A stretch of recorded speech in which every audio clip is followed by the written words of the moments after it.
화제의 뜬 뉴스들 정리해드립니다. 프레시안 이명선 기자, 어서 오십시오. 안녕하세요. 내 계좌 한눈에. 네. 이게 아주 많이 검색되더라고요. 아마 지금 퇴근길에도 검색하시는 분들 많으실 것 같은데 이 내일부터 서비스 조회 대상에 저축은행도 포함된다라는 금융감독원의 발표에 폭풍 검색됐습니다. 내 계좌 한눈에는 지난해 12월 금감원이 게시한 조회 서비스죠. 자신의 금융계좌뿐만 아니라 보험 가입과 대출 내용 또 카드 발급 정보를 한 번에 찾아볼 수 있습니다. 네. 근데 이제 거기에 저축은행까지 포함시켰다. 그렇습니다. 근데 워낙 많이들 검색해서 사이트가 마비됐다면서요? 예, 도대체 언제쯤 접속할 수 있느냐? 이렇게 잠자는 돈 계좌까지 잠자니 사이트도 잠자는 거냐? 이런 아우성이 그야말로 빗발쳤는데요. 오늘만 날이겠습니까? 내일 해도 되고 모레 해도 됩니다. 예. 네, 금감원은 또 이뿐만 아니라 미사용 계좌 찾아주기 캠페인을 벌였는데요. 1년 넘게 거래가 없는 계좌 380만 2,480개에서 잠자고 있는 예금과 적금이 무려 1,480억 5천만 원이라고 합니다. 어마어마하네요. 네, 이렇게 잠자고 있는 돈을 찾아주면서 불필요한 계좌를 정리하겠다는 취지로 캠페인을 진행할 예정입니다. 네. 이명선 기자는 혹시 조회해봤어요? 저도 낮에 들어가 봤는데 접속이 진짜 어려운 상황이더라고요. 스스로 은행원이라고 밝힌 한 블로거가 특히 50대 이상 중장년층에게 내 계좌 한눈에 서비스를 권했는데요. 계좌 정리는 향후 상속과 관련된 일을 처리할 때도 유용하다고 합니다. 그렇죠. 게다가 미사용 계좌 혹시라도 있으면 네. 갑자기 공돈 생기는 기분도 들지 않겠습니까? 한 누리꾼은 그러더라고요. 1,000원 있어서 찾으려고 했더니 은행 통장 재발급 받는데 2,000원 수수료 내라고 하더라. 배보다 배꼽이 크다. 이런 한탄도 있었습니다. 자, 그리고 김기덕 감독, 배우 조재현 씨도 계속 검색되고 있죠? 네, 어제 MBC PD수첩이 지난 3월에 이어서 김기덕, 조재현 성추행 피해자들을 다시 인터뷰했습니다.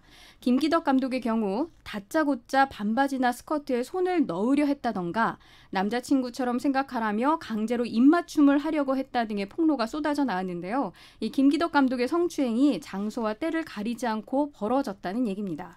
그런가 하면 제일교포 여배우 FC 외에도 배우 조재현 씨에게 성추행을 당했다는 일반인 H씨의 주장이 추가로 방송됐습니다.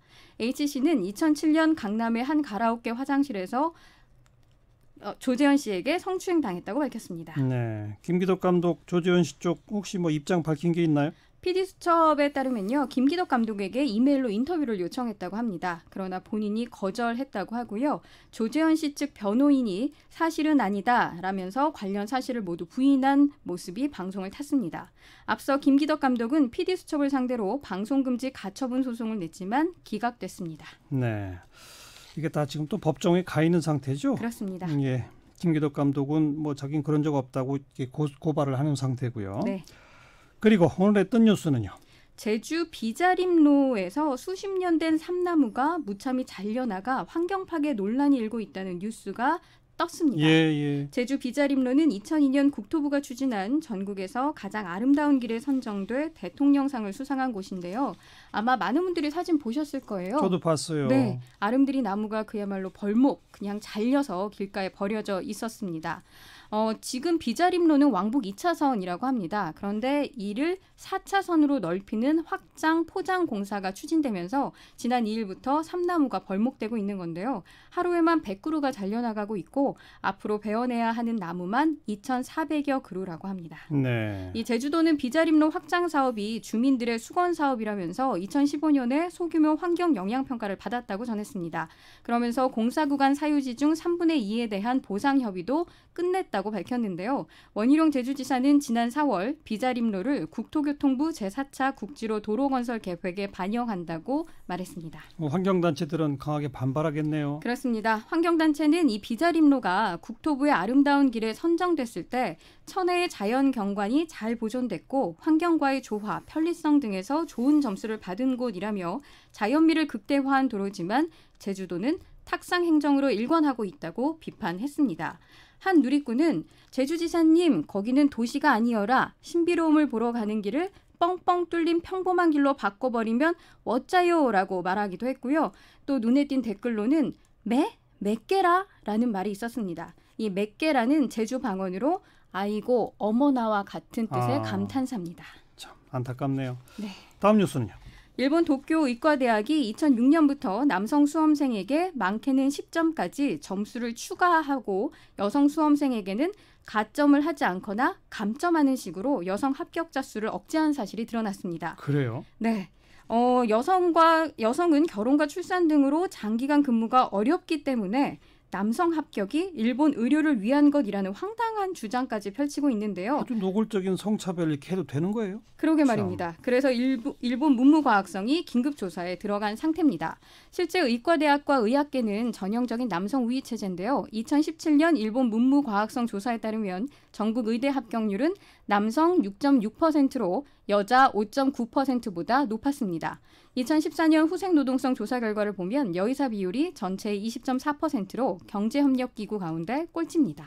일본 참 문제 많네요. 자, 황현산 선생께서 작고하셨죠? 네, 그렇습니다. 2015년 담낭암 판정을 받았는데 그래도 꽤 잘 견뎌내셨습니다. 그러다가 올해 2월 암이 재발하면서 한국문화예술위원장직을 사직하고 다시금 투병에 들어갔습니다만 끝내 병마를 이기지 못하고 향년 73세로 유명을 달리했습니다. 고인은 전남 목포 태생이고요. 프랑스 현대시를 기반으로 한 문화평론가로 꾸준히 활동해왔습니다.